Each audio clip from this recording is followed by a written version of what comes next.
Live from Fargo and serving you on TV, online, and on the go. This is Valley News Live at 6.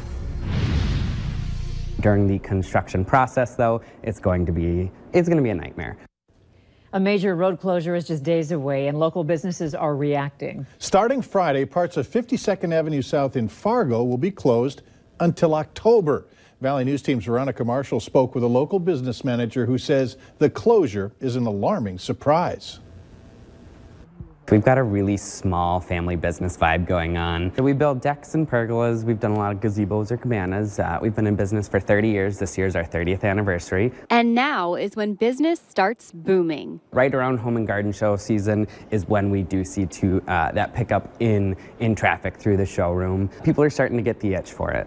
But this year, Deckmasters may not see the kind of spring fever sales it's used to, because starting Friday, 52nd Avenue will be closed for construction, and it's not going to fully reopen until the end of October. We just found out they're closing the bridge down the road here to the east of us, and they're going to start at the other side. Kind of no warning except for driving to work today, and we saw the road close on the 1st, which is this Friday. This is unusual to start a project this early. A major arterial, but unfortunately we have to tear one bridge down and build 2 new ones. It just takes a lot of time to do that, so we need as big of a calendar as we can get. The city says when the project wraps up, it'll be a 4-lane roadway with a median and bike trails on both sides of the road. It'll also feature safer ways for drivers to make left turns. Until then, drivers are going to have to take a 3-mile detour up 45th to 40th Avenue, and then hit Veterans from there. A little bit nervous for how the year is going to go when it comes to that. It is definitely going to affect our traffic flow because a lot of our foot traffic comes from, we drive past you every single day. But engineers and businesses say, in the end, it will be worth the wait. Once we're all said and done, it's going to be a 4-lane road and it's going to be real nice. It's going to be really good long term. We went to a meeting and they said it's going to go from, I think it was 8,000 to 20-some thousand a day driving by. For a showroom, for a brick and mortar store, that's exceptional. In Fargo, Veronica Marshall, Valley News Live. The project will be completed in phases. Engineers say at least one of the bridges will be open by August 15th. What do you think about this project, and will it impact your commute? Join our conversation. Like Valley News Live on Facebook, find this post, and leave your thoughts in a comment below. The sunshine peeked through a few clouds today, but it doesn't feel like we're nearing spring quite yet. Let's check in with meteorologist Robert Hahn on what temps will be like tonight. Robert? Well, we got off to a very cold start to the day and really didn't recover a whole lot today. 20s and 30s below zero this morning, including 33 below in Cando and Fosston, minus 21. Here in Fargo, we're still below zero in most locations. 13 below in Langdon, minus 11 Grand Forks and Thief-River Falls. We're at 7 below here in Fargo. Temperatures are going to quickly drop off this evening and then level off later tonight and start to slowly rise towards tomorrow morning. Thankfully, though, winds rather light, but it's still creating some rather cold wind chills. As cold as 31 below in Langdon, minus 27 in Bemidji, 18 below in Wadena. A few clouds out there, nothing falling out of those clouds. That changes tomorrow, though. Winter weather advisories up for parts of the area. Wind and chill advisory for most of the region. Who has the best chance of snow and how much snow we're talking about? We'll let you know coming up in just a few minutes. All right, looking forward to it. Robert, thank you. A local police officer tonight stands charged with suspicion of DUI after authorities say he drove recklessly. Investigators say it happened around 9 Sunday night when West Fargo Patrol Sergeant Ryan Dennis got his car stuck in a snowbank. It happened in the area of 19th Avenue East and Beaton Drive.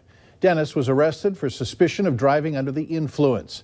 He has since been reassigned to desk duty while the investigation continues. We are still waiting on the name of the man whose body was found in a South Fargo home last week. Police say they're still waiting to positively ID the male. They also say they don't believe foul play is involved.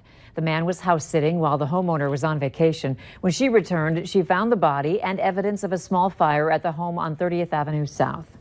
If you're shopping for a vehicle online, the Better Business Bureau is warning of bogus auto dealer websites, including one claiming to be located in Fargo that scammed people out of thousands of dollars over the past month.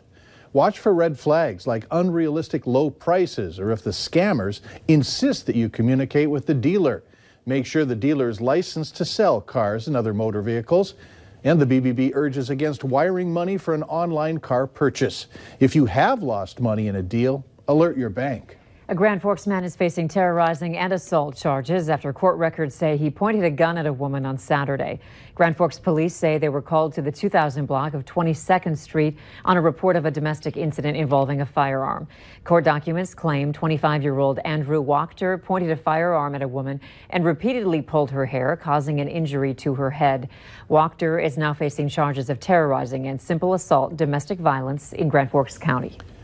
An officer's recovering after a wild start to the work week. It involved a reported burglary that turned into a car chase in the metro.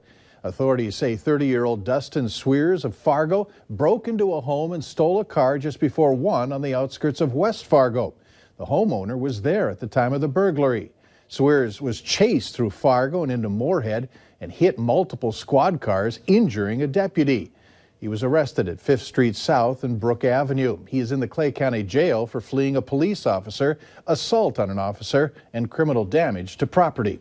A Wisconsin woman accused of attempting to shoot a Minnesota State Patrol state trooper last March was sentenced to 19 years in prison today. 31-year-old Melody Gray of Milwaukee, Wisconsin, was sentenced in Clay County District Court for 2 felonies: first-degree attempted murder of a peace officer and possession of a firearm by a felon. In March of 2018, Gray and a companion were in a car that slid into a median on I-94 near Moorhead. Upon arrival to help, a state trooper learned the car was reported stolen in Wisconsin. While attempting to arrest the passenger, Gray pointed a handgun at the trooper's head and tried to fire it. The gun failed, and while Gray tried to manipulate the firearm, the trooper fired his gun at Gray, hitting her in the arm. The Fargo-Moorhead West Fargo Chamber of Commerce has come out against her proposals to substantially raise Minnesota's gas tax. The 70% hike is part of Governor Tim Walz's budget proposal. If approved, the gas tax in Minnesota would climb from 28.6 cents per gallon to 48.6 cents per gallon.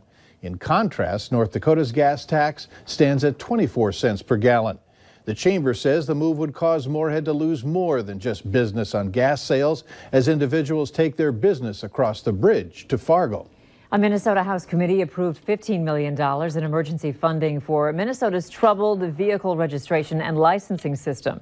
The Ways and Means Committee voted in favor of the funding for the MNLARS program, which is in addition to the $84 million Governor Tim Walz asked for in his 2-year budget, which would include money for staffing and other services. The troubled system has already cost taxpayers over $100 million, and the total cost through 2021 could top $209 million. That $15 million stopgap funding measure is expected to pass the full House as early as this evening. Are you able